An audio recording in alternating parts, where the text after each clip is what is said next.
الحمد للہ وحدہ والصلاة والسلام علی من لا نبی بعدہ اما بعد۔ قرآن کریم کا انداز یہ ہے کہ انسان ایمان، اعمال صالحہ، موت، بعثت اور جنت اور جہنم کے مناظر، یہ آپ کو ہر صورت میں یا ہر دوسری صورت میں یا ایک ہی صورت میں کئی بار یہ سب آپ کو ملتے ہیں۔ یہ ایسا نہیں ہے کہ ایک چیپٹر آپ نے پڑھ لیا آخرت اور پھر اس کے بعد باقی 28 پاروں میں آخرت کا ذکر ہی کوئی نہیں۔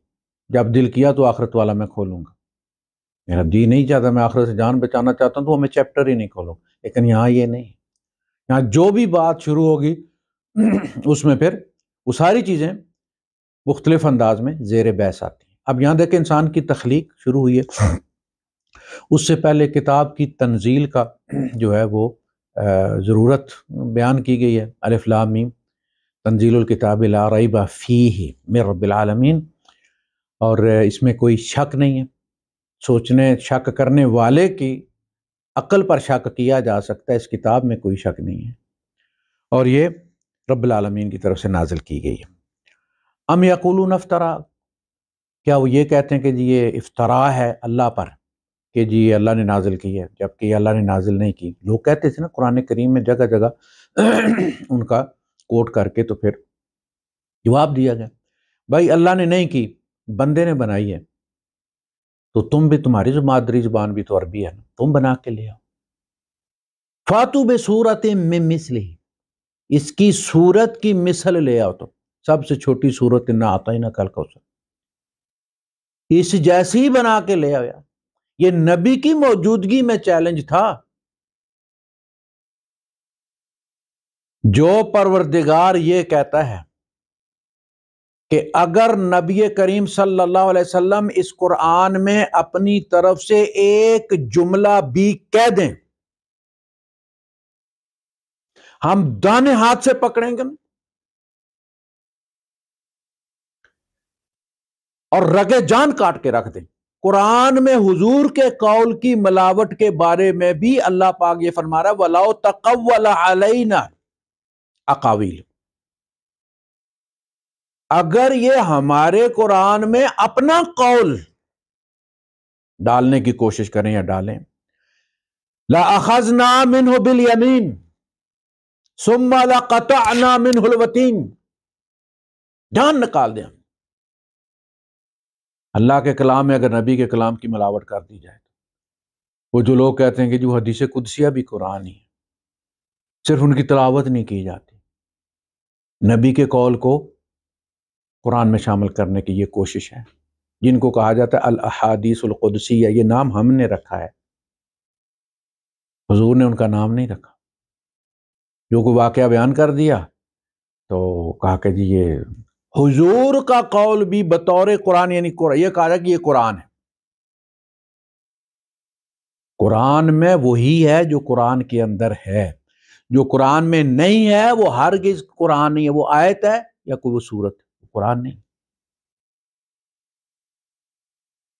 تو دوسروں کے قول اللہ پاک کیسے اس میں کرے گا؟ یعنی کسی مولوی کا لکھا ہوا حاشیے پر اور آپ یہ بات کہہ دیں کہ ہم نے قرآن میں پڑھا ہے، یہ بہتان ہے۔ آپ کہیں فلاں مولوی کی تحریر پڑھی، ہم نے حاشیہ پڑھا ہے، قرآن میں نہیں پڑھا۔ تو یہ اس کے بارے میں بیان کیا گیا۔ بل هو الحق من ربک، یہ آپ کی طرف سے حق ہے، یہ کتاب جو ہے یہ الحق ہے۔ لتنذر قوما ما انذر آباؤہم، تاکہ آپ اس قوم کو انذار کریں، خبردار کریں جن کے باپ دادا خبردار نہیں کیے گئے۔ اسماعیل علیہ السلام کے بعد کوئی وحی اس قبیلے میں نہیں آئی، ان کی اولاد ہے، جبکہ بنی اسرائیل کے یہاں یہ چچا تایا کی اولاد ہے نا۔ اسماعیل علیہ السلام بڑے ہیں، اسحاق چھوٹے ہیں، ان کے یہاں یعقوب ہیں جن کا لقب اسرائیل تھا، ان کی اولاد بنی اسرائیل کہلاتی۔ ان کے اندر انبیاء ہیں، کنگز بھی ہیں ان جن کا ذکر ہے. یہاں اسماعیل علیہ السلام کی یہ اولاد ہے، اور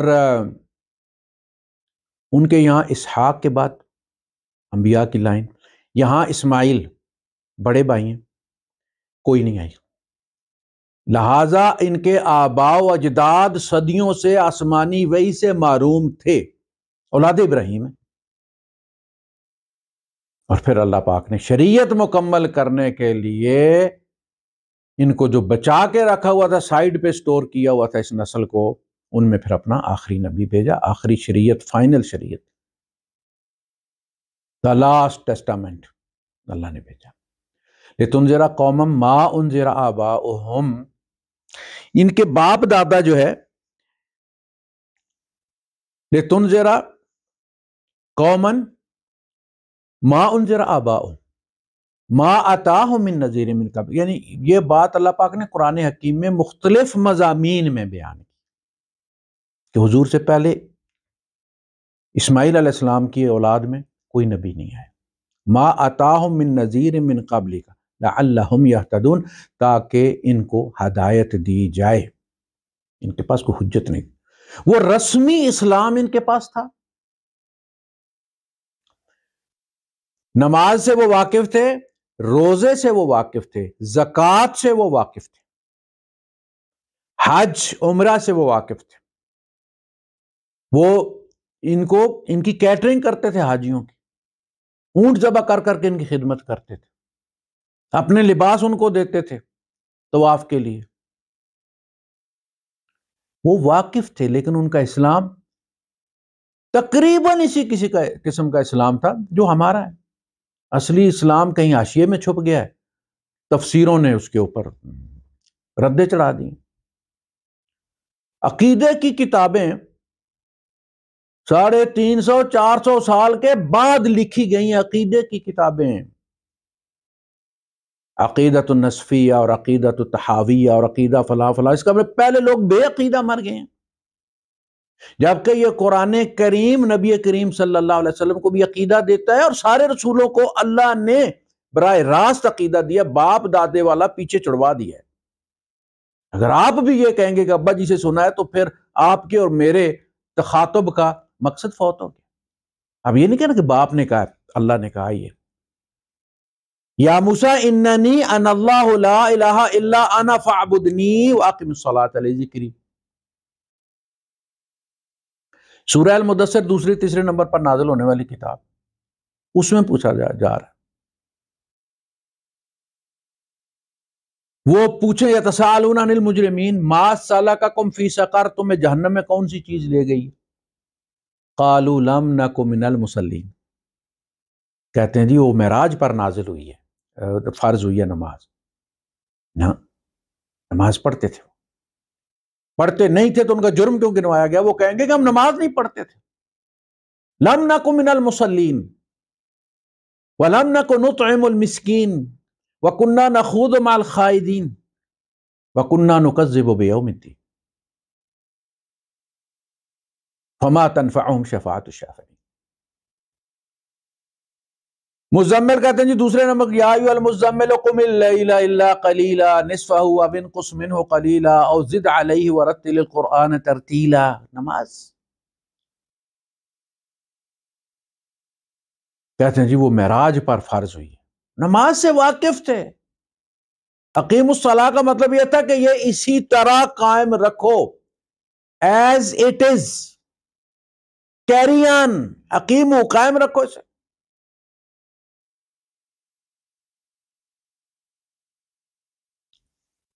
تو عقیدے کے معاملے میں وہ ڈگمگا گئے تھے، ہماری طرح.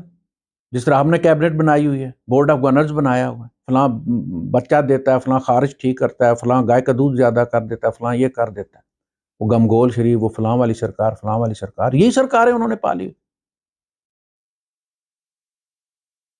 اتنے جب ان کو جب کہا جاتا تھا مشرک تو وہ غصہ کر جاتے تھے. وہ کہتے تھے ہم انہیں خدا تھوڑی سمجھتے ہیں کہ تم ہمیں مشرک کہتے ہو. ما نعبدہم الا لیقربونا الی اللہ، ہم انہیں اللہ کے پیارے سمجھتے ہیں کہ یہ ہمیں اللہ کے قریب کریں گے، فائل ہماری آگے کریں گے، نیچے سے اٹھا کر اوپر رکھ دیں گے، بکرا دوں گا تو مقام کروا دیں گے۔ ہم بھی یہی کرتے ہیں، ان میں اور ہم میں کیا فرق ہے؟ توحید کہاں ہے ہمارے پاس؟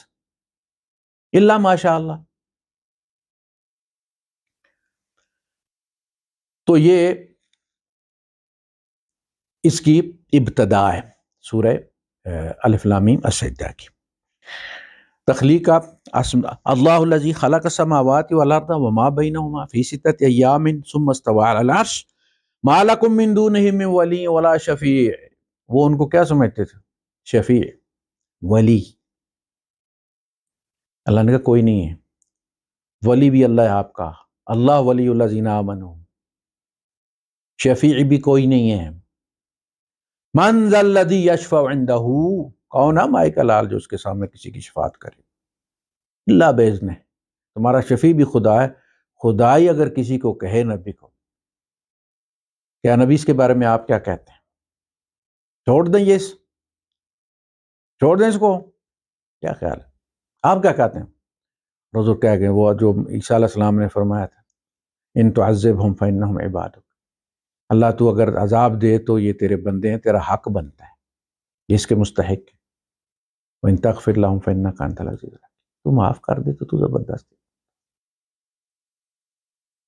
تو اللہ ہی یہ طے کرے گا۔ وآخر دعوانا الحمد للہ رب العالمین۔